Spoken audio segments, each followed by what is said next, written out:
What's going on, people? We are Tottenham TV back here for the last preview stream before the World Cup. We face Leeds at the Tottenham Hotspur Stadium, 3 p.m. kickoff tomorrow. And you know what? If Spurs got tired legs, this is not the game we want to be coming up against a very energetic Leeds side who are coming into a bit of form at the moment. I mean, how do you assess Leeds at the moment? Yeah, maybe playing them at the wrong time. I think they were quite unlucky early in the season. They went for a really bad run through a lot of the season. They started the season fairly well, you know, beating the likes of Chelsea 3-0 at home early doors in the season. They went actually the first 3 games of the season they were unbeaten, and they were looking quite good. They spent a lot of money in the summer. A lot of people were excited about Leeds. But then they went on a horrendous run. Actually, it was just after they beat Chelsea. They went on a terrible run. I think they lost about 5 in a row or 6 in a row after they beat Chelsea 3-0, and that put obviously Jesse Marsch under a lot of pressure. A lot of people thought he might even be going, considering the results they were getting and considering how much money they had spent. They stuck with him. I think the turning point, in a way, was that defeat to Arsenal, where everyone could see how well they were playing, even though they lost at home. And that was kind of like a point to show how that this team is playing in the right way, but they're just not getting the results. And then form did start to turn after that. A bit. I mean, they did lose the next 2, but they then went and won at Anfield 2-1, and now they've won the last game against Bournemouth 4-3 after being 3-1 down with half an hour to go as well. They were 3-1. They scored the 3rd goal in the second half, Bournemouth. So they're a team in the right direction. As you say, they're energetic, they're young, they're fresh, they have good forward players. Harrison's a good player. Rodrigo's coming to form this season after, you know, struggling quite a bit to settle into the Premier League. Sinisterra is not going to be playing this weekend, but he's also been quite a decent player for them this year. But their defence is shoddy, I mean, to say the least. They definitely, their back line definitely can be got at and definitely can be exposed and is in a bit brittle. So for sure, if we attack them, there'll be chances for us. But the problem is with their attacking players and how we've invited pressure a lot this season. They're the type of team that can just get 2 quick goals out of nothing, and you could be out of sight. But hopefully it doesn't come to that. But with the way they play, you got to be a bit worried with their energy. But if we can kind of contain them, 100% there'll be chances for us. Yeah, and I'm very worried about being able to contain them, to be honest, because of the way we have been playing recently, the way how tired the team look at the moment, the way we played at Nottingham Forest showed that as well. And it's going to be an extremely difficult game. I can't get away from it, and I'm struggling to think that we're going to get 3 points this weekend. However depressing that sounds, Leeds coming to Tottenham, and I'm thinking that we're not going to get all 3 points. But when you're looking at Leeds' form coming into it, if you bring up the form. Yeah, exactly that. If you bring up the form, they've scored 8 goals in their last 5 games, but they've conceded 10 goals in their last 5 games, which we've conceded less than them, but we've also scored less than them in the last 5 games. In the Spurs' home form, you know, it's taken a bit of a battering in recent times. We've lost our last 2 home games. Before that, we were, you know, going really well at home, winning every single game. If you include the Sporting game as well, it's not no winning 3. Yeah, that's true. So that's 2 losses and a draw in the home games. Their away form, though, ain't the greatest as well. 4 losses and 1 win in their last 5 away games. That's 4 in a row. Oh, no, they won their last away game. Yeah, so do you think that with Spurs trying to get back on track at home and their, you know, frail away record, that's something that will fall into our favour? I think so, and I think even Leeds in their great win at Anfield, they obviously won 2-1. It was a great performance and a great win, but Meslier for me was their best player. So even in that brilliant win, they still conceded a lot of chances, and they were still very much open at the back. And they did end up holding strong and getting the win, but it wasn't. It's not like they were. It was one of those performances where, you know, they didn't concede any chances. So I still think that we have the upper hand. I still think that, I know we're not playing great at the moment, but I still think we should be winning this game, even how Leeds are playing. I actually think they could play into our hands a bit, even though they're showing a lot of energy. If we can play smart, I'm not sure, obviously it depends on who's fit, obviously a lot depends on which of our forward players are fully fit and going to be available and are fresh as well going into this one. But if we do have, which might be true, Kulusevski ready to start, who's played the last 2 games, Kane, hopefully, he obviously went off after an hour, and maybe one of Richarlison or Lucas in the forward line, I think we should have enough there to really hurt Leeds going the other way. And then hopefully with set pieces as well, they're not great from set pieces, Leeds, and we're very good at them. That's definitely an avenue we can hurt them. And Meslier, for all his good things, he can be very susceptible at the moment, for claiming crosses and coming for things from set pieces. He's not the strongest goalkeeper, so I think that we have definitely lots of avenues to attack them, and if we can, especially early on, they're gonna. If we're like only a goal down or we're level at half time, I reckon they might burn out a bit, Leeds,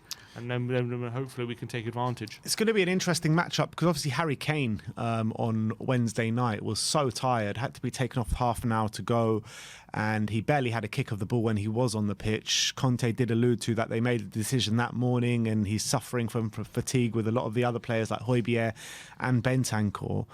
And if Kane isn't completely up to it this weekend because of fatigue, would you stick Richarlison in the number 9, or would you still persist with Harry Kane? If Richarlison's up for it, yes. But we took him off after an hour, so I'm assuming, that he should be okay to play this weekend. I'm assuming that we took him off with a view of him starting this weekend, for sure. So I would hope that he should be available. But if not, yeah, Richarlison is a good striker.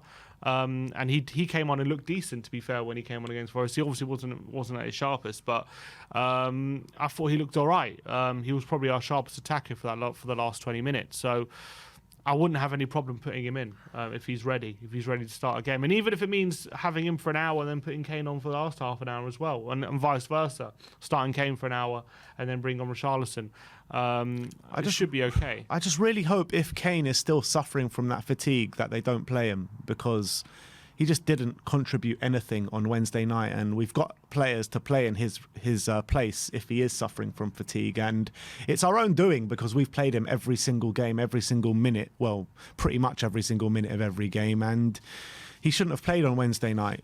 For a view of this game, never mind taking him off of half an hour to go. He should never have started the game. Maybe she should have come on for the last 20 minutes or something to get us that goal, but he should never have started that game and played an hour, and hopefully we don't suffer the consequences this weekend for that. But I completely agree with what you're saying in terms of if Richarlison and Kulu are completely fit and they start the game, that's definitely big tools in our armoury, because if they're not, then who's our front line going to be? Doesn't want to play Gil. Is he going to have to play Perisic again? Well, it depends, because if Sessegnon's injured, which is probably a high chance of that he won't be available.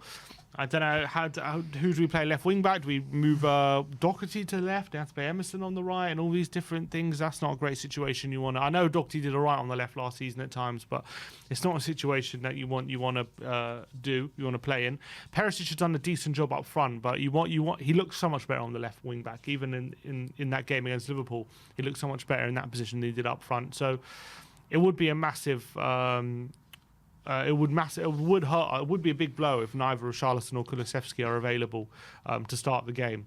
I'm hoping Kulusevski will, because he's come on the last 2 games now, played 20 minutes and half an hour, so I'm hoping that he will be available to start this weekend. Yeah, that's what we're all hoping for. In terms of Leeds, though, they got a whole rest this week pretty much. Only played 1 or 2 regulars in the Carabao Cup, where we pretty much played our strongest team, and it's just... I just can't get away from the fact that haven't rotated players in this busy period where everyone else has seemed to have done it, and we're the ones. Højbjerg and Bentancur only had 45 minutes each. Yeah, it's true, but those particular players, apart from that, have played pretty much every minute in this busy period. So that's why they're suffering from fatigue. When we've got players like Bissouma and Skipp who could have come in and played that role. So I don't get why we haven't been rotating players, especially in the central midfield areas. Well, when we've played a 3 a lot of the time, we've rotated a bit, not massively, but obviously Højbjerg and Bentancur have pretty much always been there. And when we play a 3, it's either Bissouma's there or Skip. Well, Skip started against Newcastle, didn't he? Who didn't play? Was it Bentancur? Or was it Højbjerg? I can't remember. One of them didn't play against Newcastle. I think it was Højbjerg, wasn't it? Yeah, he didn't play. against New. He was out the squad completely due to fatigue. So I think Skipp and Basuma have played quite a bit, but the thing is with Højbjerg and Bentancur, I kind of feel for Conte because they've been playing so well this season. Like, they're playing such a high level, and the other players haven't been able to reach that level, and it does seem to hurt us when one of them's not playing. That's reality. We've seen that. Whenever one of them isn't playing, like, it hurts us. We're not as good. So I kind of understand from Conte's point of view. He's like, he tries it and then it doesn't work, and then he gets criticised when he's playing them too much. But then he doesn't, and it hurts us. So it's kind of damned if you do, damned if you don't kind of thing for Conte at the moment, and that's why we first of all, it needs a bit more time, but we need a bit more quality as well. And I kind of feel for him from that. But that goes to show where our squad's at the moment. And hopefully, look, I think Basuma's coming on, and I think he's improving. Skipp, is there a conversation yet to be had about Ollie Skipp? Because I just don't think his performances have been that great. No, I don't think there is. I don't think he's played too many games or too many minutes. He's had 2 starts since he's come back from injury. It's nowhere near enough of a sample size to really look at or criticise or praise or whatever. I saw some people on Twitter, obviously it's Twitter, so can't take it too seriously, but I saw a fan on Twitter post a tweet saying that Skipp is now in the same category as Winks, Carroll, and Bentaleb and Mason. Favour. Oh my days. We have another dud on our hands. Yeah, right. Because he started 2 games, one at Newcastle, where actually he played quite well, and the other game was Nottingham Forest. Yeah, albeit he wasn't great, but no one in that team was great. So he started 2 games. So I think that it's a bit of a knee-jerk reaction to start talking about him like that. I agree. What I would say is the role I see him playing in the moment, I just don't know. Maybe in the future he'll be more suited to it, but right now, I don't see it getting the best out of him. I think, obviously he but it was getting the best out of him. I don't think that's where his best performances have come from in a Tottenham shirt or a Norwich shirt. When he was playing for us, playing week in, week out alongside Højbjerg was actually the one kind of protecting that back four, and he was the one being asked to go forward. They played in a double pivot. They played in a double pivot, not in a 3. And when he played in a 3, we had a couple of good games there. To be fair, I remember we played Leicester away. He played that role and he played it really well. But I don't think that's where we've seen the best of him. I think we've seen the best of him when he's a bit more in the central areas, when he's knitting the play together, when he's in the doing a lot of good defensive work as well. I think he's a brilliant tackler, a really good reader of the game. I feel like recently in this midfield free role, where he's clearly given a lot of freedom to attack the right hand side and get forward. I just don't think I'm seeing the best of him right now. I don't think it's showing off his best qualities. He's asked to be doing a lot of offensive attacking actions, and at the moment, I don't know if it's a quality issue or it's just he's not used to it. But he's not really doing much when he gets the ball. He's doing well to get in the areas, and he's getting in good spaces, which I think is because he's a good reader of the game. He's always good at finding those kind of spaces.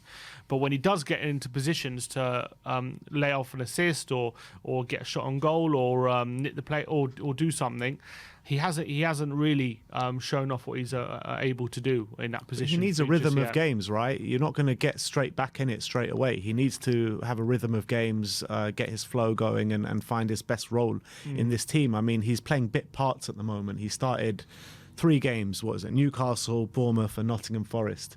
He went off at half-time against Bournemouth. The whole team was shocking in that first half. The whole team was shocking against Nottingham Forest. He's gone off early in all of them, I think. And against Newcastle, he went off with 25 minutes to go. And in that Newcastle game, I thought he played well, to be fair. I thought it was okay. Well was a bit of a stretch. I thought it was okay. But no, I agree. I don't think I'm writing him off or anything, but I just don't think we've seen those performances just yet. And I do think maybe if he was in the Basuma role, maybe that'd be better. But I don't know. I'm just thinking out loud. I'm thinking, well, what would bring the best out of him? Or is it just time? Maybe it's just a bit more time in that getting used to that role. Maybe then we'll see a better Ollie Skipp. But at the moment, he hasn't been great, I don't think. I do remember, though, like when he was up against Højbjerg in that double pivot, he was doing some really good defensive work, but he was also doing some really good work going forward, and he was pushing the team forward and driving us forward at times, and he was our best player for a certain amount of time. So the guy needs time, the guy needs consistent games, and we'll see the old Ollie Skipp back, I'm certain of it. Conte said in his press conference after the Forest game, he said he understands it's like a difficult period right now, results-wise, performance-wise, everyone's tired. But he says if we can have one more big push and get over the line against Leeds on Saturday, and if we do win and obviously whether we win or not, it looks like we're going to end this period in the top 4 positions. But he says if we can get the win and end off positively. If we end off this period positively, end off this period in the top 4 and through in the Champions League, he said that would be really, really good, he said. Do you agree with that, or do you still think there are a lot more questions than answers right now where we're at? I think it'll be good in terms of where we're at, in terms of positionally, what it's like going into the latter stages or the second part of the season after the World Cup. You're in the top 4.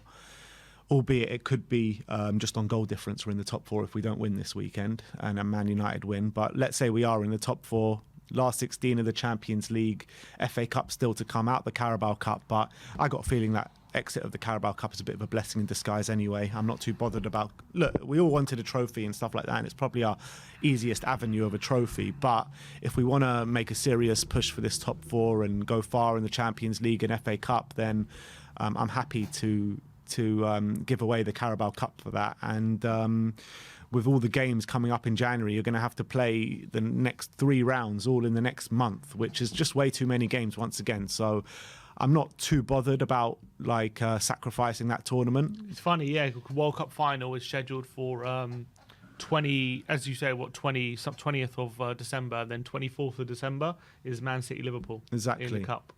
Exactly. So, I mean, look, I think Conte's right in terms of what he's saying, that it puts us in a good position where we're in top 4, latter stages of the Champions League, FA Cup still to come. It's likely if we would have got through in the Carabao Cup, we would have had a much weakened team in the next round anyway, isn't it? Yeah, exactly. And we would have played, if we went through, we actually would have played Blackburn in the next round, and they would have had, obviously, hardly anyone going to the World Cup. So it would have been a very difficult game.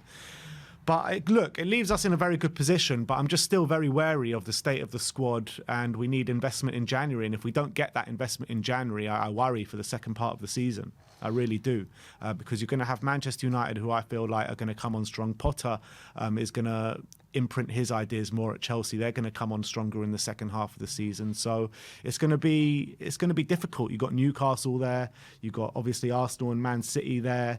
Liverpool, you never know what they could easily come on strong second half of the season as well. So we need investment in the January transfer window if we're going to make this top 4 this year. Yeah, and again, there are noises that we're going to make that investment, but whether we do... And there are noises we're not going to make the investment as well. There are, who said it, that we're going to go for a defender and a forward and concentrate on quality. I mean, look, actions speak louder than words. Yeah, but we heard the contrary, didn't we? We heard the contrary. We heard that all this stuff in the press about Spurs being backed in the summer is false. In the summer? In the January transfer window. Did we? Yeah, we did. I can't remember. Who said that? In our WhatsApp group. What, who they see said that it's not going to happen? He said that Conte said it's all bullshit, all the rumours you're hearing in the press. Oh, yeah. He did say that. Well, let's hope he's wrong. That's all I can say. I don't know. Yeah, let's hope so. But anyway, back onto the game. When you're looking at Spurs against Leeds head-to-head, actually, I don't think Leeds have won at Spurs for an extremely long time. But when you're looking at that, 4 wins out of 5 in our last 5, obviously we haven't played them too much because they only just got back into the Premier League not too long ago. But do you know the date that Leeds last won at Spurs? Do you know the year? Can you tell me? They last won at Spurs, was it 2001? It was indeed. 2-1 to Leeds. 2-1 to Leeds, yeah. So that's the last Les time... Ferdinand scored. Yeah, that's correct. So they... That's the last time they won at Spurs.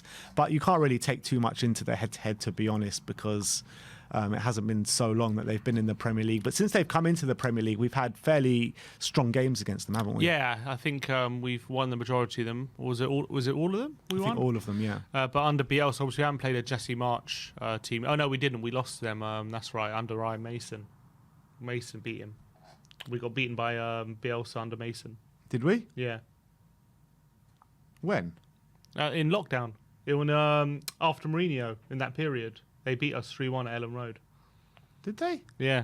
Oh, at Ellen Road. Oh, right, okay. Yeah. Yeah, Ellen Road. Yeah, they beat us. All the home games we've won. So I think usually... Oh, that was that crazy game with Bamford and the refereeing decisions and stuff. Yeah, exactly. That wasn't a great day. I think because Leeds, it's an interesting one because Leeds usually play with a lot of confidence and they usually they come and attack you because we've got the superior players. We usually get the upper hand because we like that. We like teams who are inferior to us, like quality-wise, to come and attack us. We like worse teams than us to come and play us. No, to come and attack us. Yeah. I mean, no, we don't like them to sit deep and frustrate us. We like them to come and attack us because it means that if we go toe to toe with them, we have the superior quality. That's probably why we end up winning most of the time against Leeds. But it's going to be a very difficult game. They're really high on confidence right now, and they do have a good quality up front. And our defending right now, look, 5 domestic games in a row, we've gone 2-0 down, so that has to stop. That I think it will just be a relief if we get the first goal this weekend. It's been so long. When's the last time we scored the first goal against Everton? Was the first time? We haven't. We've been winning. We haven't been winning in a game since in the last 8 games we've been leading. We've only won like in the last minute or something. So we've been leading for something like a total of like in the last 8 games, like 10 minutes or something. And you can't start like the way we've started games against this Leeds side because they will destroy you. They will punish you. They've got such good attacking talent, energetic attacking talent. And if we switch off for the first half an hour or the first 45 minutes, like we always have, or that we have been doing, it's going to be very difficult, this game. Extremely difficult. Yeah, I agree. I definitely agree. And these teams like Leeds, you can't take them for granted because they definitely have the quality. Like Arsenal in that game, they pummeled them.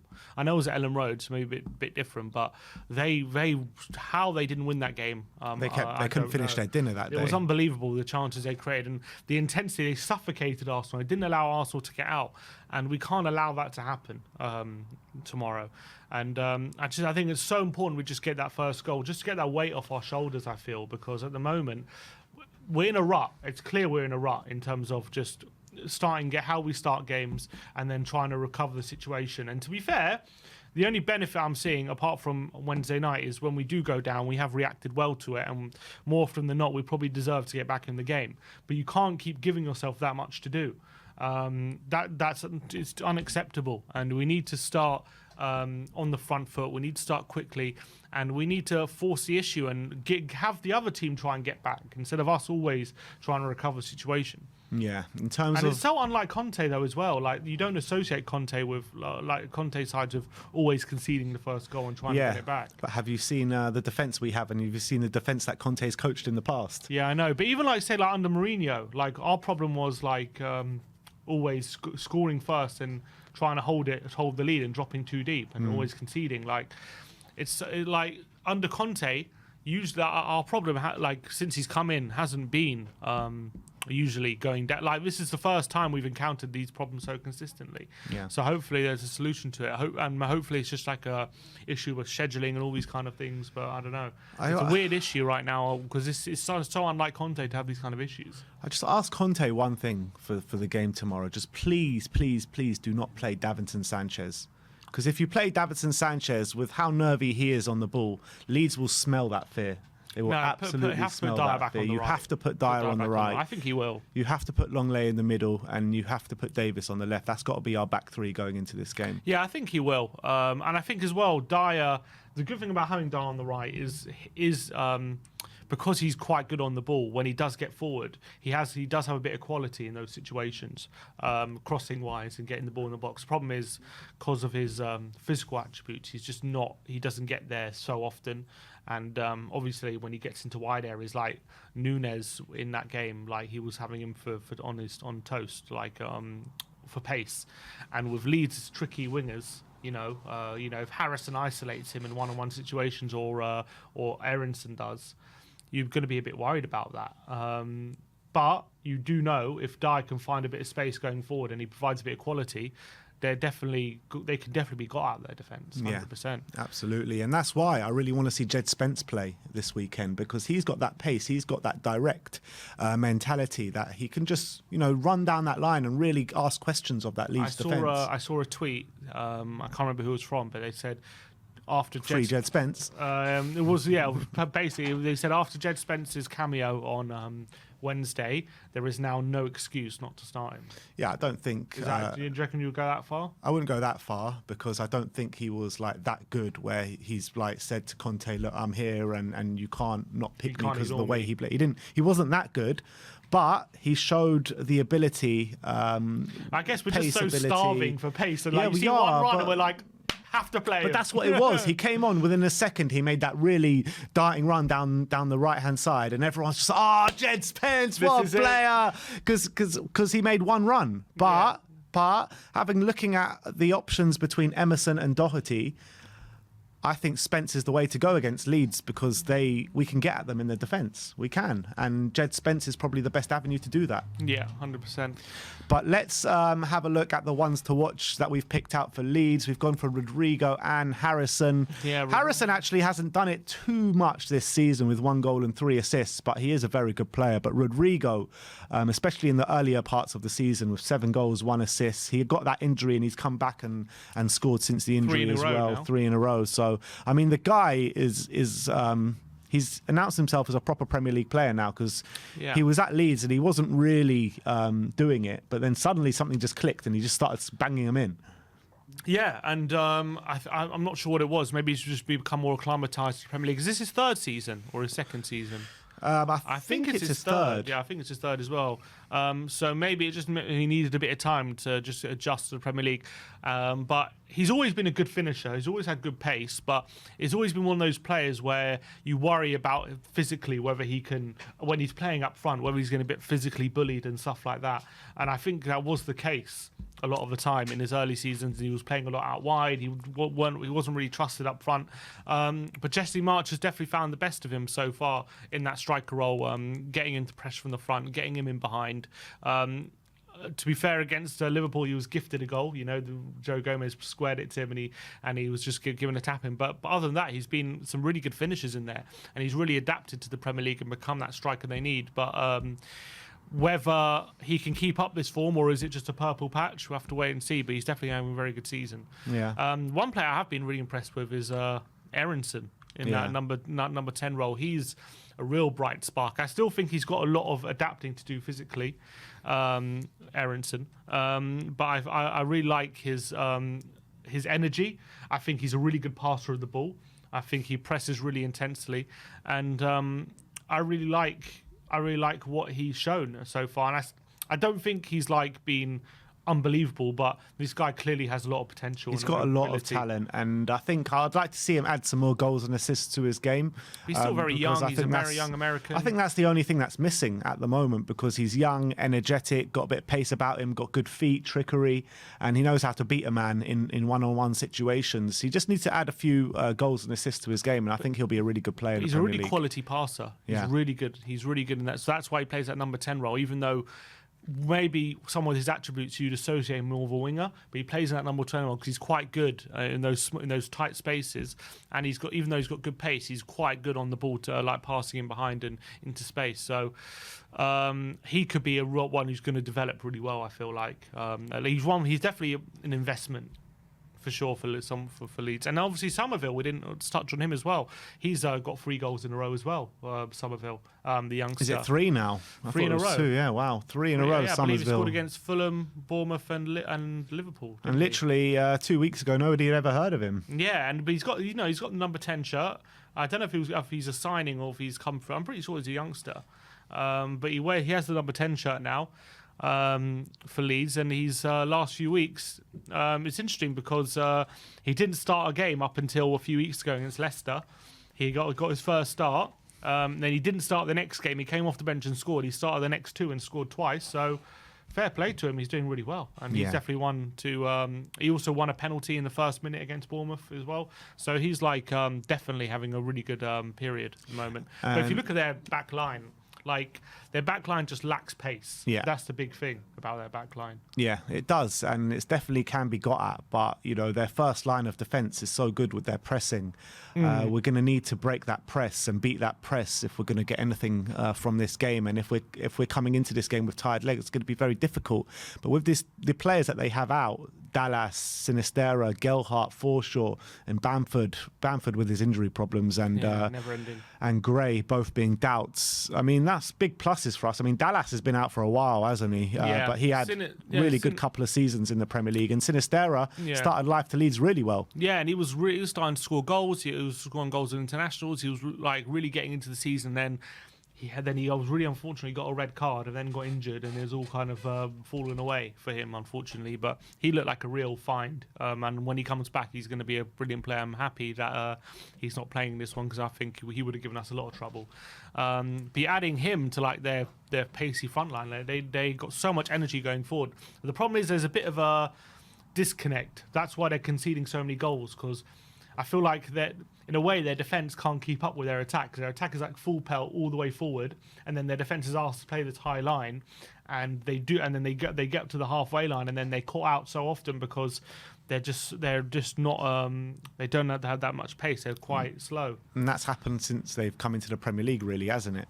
Yeah, pretty much been the same story. Under Bielsa, it was the same as well. And their wing backs, you look at their full backs. First of all, Struijk is more of is like a centre back playing wing back, and he's not the quickest. Then Christian, the guy on right back as well. Christensen, yeah, I think as well. He can play centre back as well. I'm pretty sure, or centre mid. He's playing right back, and he's not the quickest either. But what their defence definitely has is strength. They're definitely a strong back line in terms of physical strength, but just when it comes to pace and on the turn, they can definitely be got at for sure. All right, well, having said all of that, what prediction are you going for? 3-2. 3-2. 3-2 to Tottenham. I think we have enough quality, especially if the forward players are back available. I think Leeds right now, they're on form. They're playing well. They're full of confidence. They're going to come and try and get a win before the World Cup break. And with the way our defence is playing, I can see us conceding. I'm just hoping that if we can, even if we go 1-0 down, I feel like if we can put that Leeds defence under pressure and play our game, and also set pieces as well, we should have enough quality to get some goals. But I can see a lot of goals in this one. Yeah, I wish I was as confident as you. I said 1-1 yesterday, but I'm actually going to go 2-2 today. I think it's going to be a draw. I think Leeds are going to come at us, and I'm not sure if our defence is going to be strong enough to stand up to the challenge that Leeds bring us, especially with the tired legs that we have. I'm not sure if Harry Kane is up to it this weekend, because on Wednesday he looked completely knackered. And I'm just hoping we can find a second win from somewhere. And if we can find that second win, I think we can win the game. But I have my reservations about how tired the team are and if we can find that second win. So I'm going to go 2-2, to be honest. I hope I'm wrong, but I'm going to go for 2-2. Sim is going for 3-2 to Tottenham. I want to know your score predictions in the comments section below. And that is our match preview for the game against Leeds.